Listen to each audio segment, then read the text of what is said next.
এই পাকা আমের সিজনে যদি একটা পারফেক্ট ম্যাঙ্গো শেকের রেসিপি না আপনাদেরকে দেখাতে পারি তাহলে কী বা করলাম জীবনে।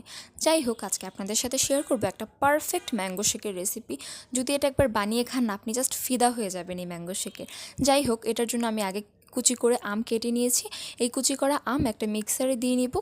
দিয়ে দেওয়া হয়ে গেলে এর মধ্যে দিয়ে দেবো দুধটা একটু বুঝেই দিব, কারণ আপনি যদি চান আপনার মিল্কশেকটা একটু ঘন হবে তাহলে দুধ কম দিবেন, আর যদি চান আপনার মিল্কশেকটা একটু পাতলা হবে তাহলে দুধ বেশি দিবেন।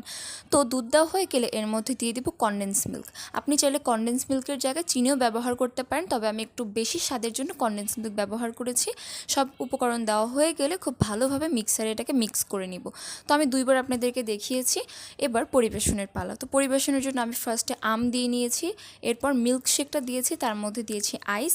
আপনারা চাইলে আইস স্কিপ করতে পারেন, যদি একটু ঠান্ডা চান তাহলে একটু আইস দিবেন। এরপর তার মধ্যে আবার আম দিয়েছি উপর দিয়ে, তার উপর দিয়ে দিয়েছি কাজু বাদাম। আপনি চাইলে পেস্তা বাদাম বা আপনার পছন্দ মতো যে কোনো জিনিস দিয়ে পরিবেশন করতে পারেন। ব্যাস, তৈরি হয়ে গেল খুব মজাদার এবং খুব সহজে ঘরোয়া কিছু উপাদান দিয়ে একটা পারফেক্ট মিল্কশেক রেসিপি। কেমন হয়েছে জানাবেন এবং আপনারা অবশ্যই